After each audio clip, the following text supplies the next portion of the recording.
Hi, everyone, and welcome. My name is Omar Awan, and I'm the Associate Vice Chair of Education at the University of Maryland and the Associate PD. Uh, Thank you so much. What I want to do today is talk about what to do if you are not receiving interview offers from a PD perspective. And before I begin, please subscribe to the channel, share this with all your friends and colleagues. If you support what we're doing, please support our mission of just helping others and making this information go viral.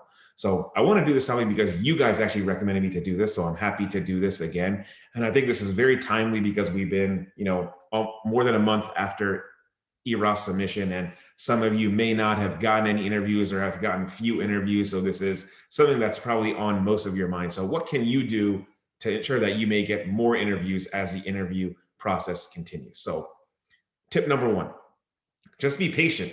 It's still pretty early.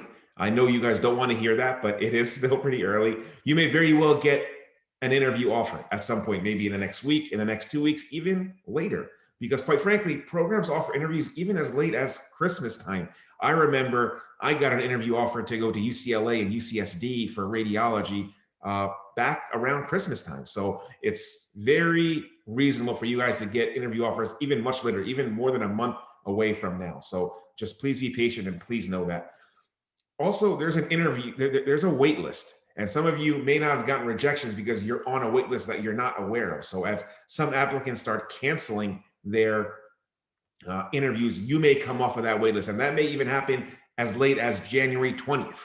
So don't be surprised if you start to get an interview call, in mid to late January to see if you can come for an interview. So be patient. I know that's hard to digest, but please try and be patient. Tip number two, and this is something that I talked about 2 weeks ago, so we're not going to talk about it extensively, but submit a letter of interest. And I talked 2 weeks ago about exactly how to do that. If you didn't get a chance to watch that, please watch that video. But just very briefly, you're trying to highlight your why, and your why should be very unique as to why you want to go to a specific program and be as specific as possible. Again, it has to be concise, 2 to 3 paragraphs.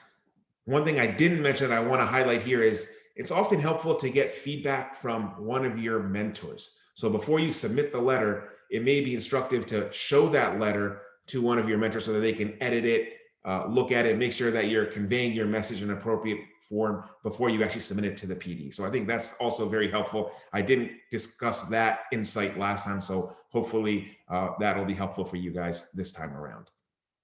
The third tip, which I think is the most important tip and the best way to go about this, is have a mentor write a letter on your behalf directly to the PD. This is by far the most powerful of the 4 methods or tips that I'm discussing today, especially if that mentor is well known in the community. For example, if you're applying to urology, if that mentor is well known in the urology circle, family medicine, internal medicine, whatever it is, if they have a presence in the field and they're writing a letter on your behalf, it's extremely powerful to the PD. It's even more powerful if that mentor personally knows the PD you're targeting. So if you ask for, and it may be instructive to ask somebody in your department who knows the PD very well, who's friends with them, to write that, because chances are the PD who is reading the letter is more likely to respond if they know who this is personally, and they're more likely to extend an offer of invitation because they know the person out of respect for that person. So it can be a very powerful tool to get you an interview, especially for a program that you really want to go to. I can't tell you how successful this tactic is, especially if you know the people very well. The other thing that can boost your chances and make the letter even more effective is convey your why to the mentor before he or she writes the letter. So, make sure that they're well versed in why you really want to go to the program. If they can convey that in the letter, that'll make that letter even more powerful. So this, I think, is a really underused method to get interviews and to get interview invitations. So please consider this when you're really haven't heard from a program and you really want an interview. The last tip is augment your presence around the PD. And this is hard and somewhat controversial, but I think it's still worth talking about. One way is social media. So, if you're on Twitter, LinkedIn, Instagram, obviously follow the PDs and make yourself visible. Post things about, whatever field you're part of. So if you're part of dermatology, internal medicine, family medicine, surgery, OB-GYN, post posts about that. You know what I mean? And I think, garner the presence of the PD. If a PD posts something, like his or her comments. Uh, you know, this is not guaranteed to work. I want to, put that out there, but it does increase your visibility. And obviously, if a PD knows who you are and is familiar with the work that you're doing, they're more likely to offer you an interview. It's as simple as that. This, of course, I don't think this has a high chance of working, but it still can be powerful. Now, doing an away rotation is very powerful. So this will give you the opportunity to showcase your strengths, showcase your passion and your interest in the program. It'll allow you, or the PD, to see you in a very intimate way.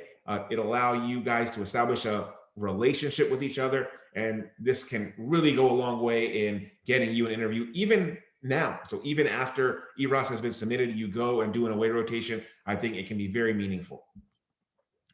The other thing is attending national meetings. So a lot of PDs go to national meetings. So if you have a society meeting, or if there's like a national internal medicine meeting, I'm sure a lot of the PDs in internal medicine are going to be there.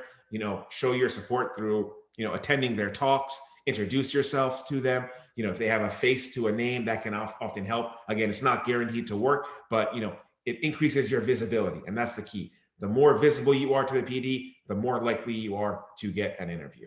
So I hope that was helpful. Those are the things that I would do if I haven't heard from a program, if I haven't gotten interviews. Hopefully this will allow you to get a couple more interviews at the very least. And please drop comments. Let me know if there are other topics that you'd like me to discuss. Thank you so much. And I'm rooting for all of you guys. I hope all of you guys get as many interviews as possible and are successful in the match.